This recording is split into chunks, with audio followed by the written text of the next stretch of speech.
Hey everybody, what is up? Welcome back to Final Trade. I wanted to give an update on the mass box opening, the actual numbers, what is sold, how much of it, what isn't selling. And so I've been at this selling for right at 5 weeks now. I've done 67 transactions and sold 113 cards, which I guess I probably would have estimated I would have sold more than that, but it kind of makes sense. Like I said before, that the most expensive cards are the ones people want. They are the most expensive because they are desired, and so those are the ones you sell. And so you don't have to sell that many cards, and the great majority of cards are just not worth anything. They're junk. So I've sold 113 cards out of the over, I think, 8,000 that I had.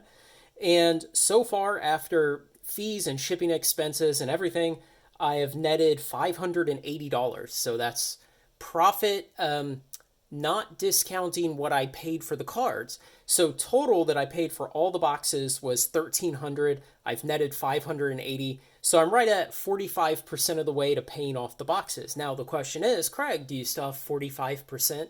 Or do you still have 55% of the value left? And yeah, I think. I'm pretty sure.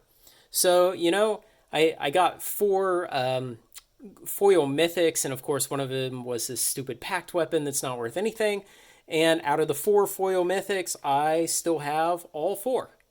So, this flighty boy and the two different battle angels and the packed weapon, haven't sold any of those. Interesting. Foil Displacer Kitten, Foil Spire Garden, and Luxury Suite. Haven't sold them.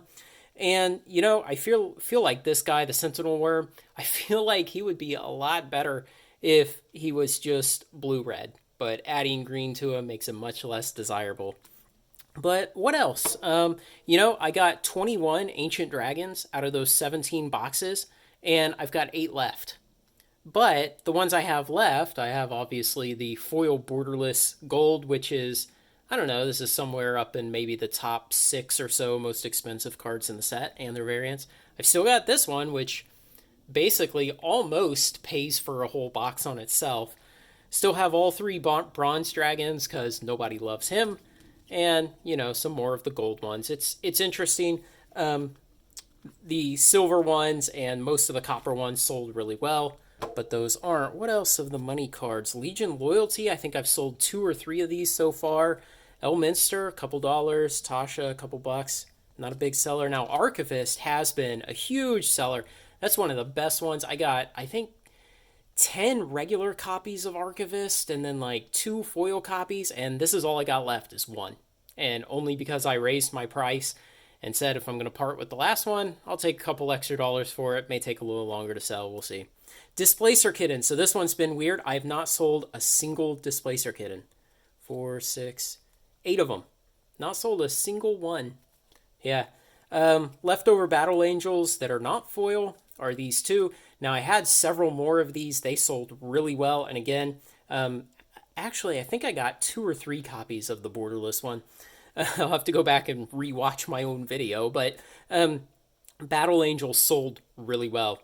Now, 3 borderless Legion loyalties have not sold any of them. It's kind of surprising. The regular Legion loyalty sells. And then here's what's really surprised me. And I've actually gone and looked to try to figure out.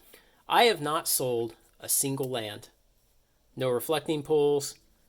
None of these lands. Yeah. Not a single one. And it's interesting. I've lowered my price a couple times and still haven't moved a single one. I looked out there and to see what the market looked like.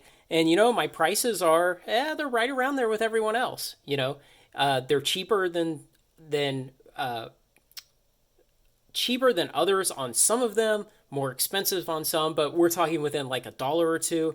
And when you're discussing the kind of inefficiency in eBay where, somebody pays a higher ad fee to get their listing pushed higher in the search results, and some people just don't look that far and they click on those first ones and they buy one for a couple dollars extra. So, eBay's kind of a weird marketplace for that. But even taking that into account, having looked at the prices that other people are offering these for, I'm still kind of surprised I just haven't sold a single one. So there's still a lot of value left there. There's obviously a decent amount of value at least left in these 5. Not so much in the green guys because, well, nobody loves them. And over here, yeah, there's some value there. There's lots of these Displacer kittens, and the rest of these cards vary from, $3 for Tasha maybe up to what's kitten go for? About 7. Borderless Legion loyalties 8 or 9, something like that. And then just some other random ones. Oh, pack weapons not worth much. Not a Lloyd ship. And why are these in this stack? I don't know. I'll have to go back and look. So, what has sold really well that's not on this table here? So, 4 sets of lightning bolts. I basically sold them all. Like every 4 set of both the regular lightning bolt and the showcase lightning bolt. Sold them all. Of course, the copper dragons and silver dragons, because they're the best. The archivists, like I talked about, and battle angels. Kindred Discovery, I sold all of those. All my monster manuals, all my Blade of Selves. The cheaper golden dragons sold. Minsk and Boo, the brass dragons. That's the right one, right? I'm naming the right one. Brass isn't. Yeah, brass is the black one. I sold all 5 of those that I had. And weirdly, foil command towers. I would not expect that anybody at this stage who wants a foil command tower would still need one, but those sold really well. And then just a whole bunch of other cheaper cards from, say, $3.50 to like $5. Just random stuff. Nothing really stands out. I mean, I named all the stuff that stood out as real heavy sellers, but a lot of other just drips here and there of selling things. So, as far as optimism about breaking even on this, I think so. I think it'll just take longer than I expected. And I think my expectation was not based on any good history. I mean, I didn't know what to expect coming into this. So, I think I've probably got enough value left in the cards. I mean, I'll go through and add up what the remaining money cards are worth, and then I'll make an estimate of it. But I think that I'm going to get there. So, as far as making a profit on all of this, man, that's hard to say. It depends a lot.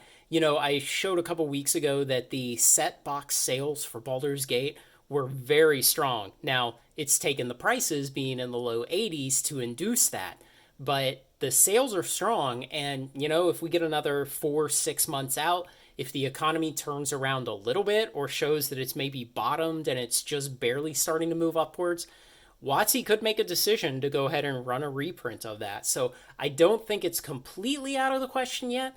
And, like a lot of people say, it's not a terrible set. It had a lot of stuff stolen from it and put in double masters, but I mean, people love these dragons. They love a lot of the other cards, and some of them are just great commander cards. So I think I would place it as maybe a 5 to 10% chance that it gets a reprint. Now, and if it gets a reprint late in its life like that, man, it's going to take a long time, if ever, to break even on doing this opening. So as far as what I've learned, I kind of went over that in a video a few weeks ago, but when we talk about numbers and breaking even and the fact that I'm only about 45% back, I guess the sales prices just aren't as high as I thought they would be. I underestimated how the fees would impact a lot of the smaller cards, the lower value cards. And I know that I knew that. I mean, I've made videos about it before showing spreadsheets about how fees and shipping impact low value cards a lot more. But I guess I didn't give that enough weight when I made my estimates of what I could make out of this. So that's where I am. 113 cards sold out of 8,000. Like I said at the very beginning, maybe a lot of these not these, but maybe a lot of them find their way into my fireplace this winter. We'll see. So let me know what you think. I'd really be interested if someone's done this a bunch of times before. What kind of time scale do you look at for making your money back? And of course, you have to keep in mind that I came into this late after the set had released. And so the set had released, other sets had released, then the box prices cratered. And thankfully, I did buy the boxes at just about the low. I mean, I doubt I exactly hit the low. You almost never do. But I bought within a couple of dollars of the low. So I did luck out there. But let me know your experience for how long it takes you to turn around with a profit on this. Because like a lot of things in business and investing, it helps if you can turn a profit fast, but depending on your business model, if you could turn a profit eventually, that's usually okay too. It just depends. Let me know what you think. Like, comment, share, and subscribe. Consider joining the Patreon and join me on Final Trade. Thanks a lot, everyone.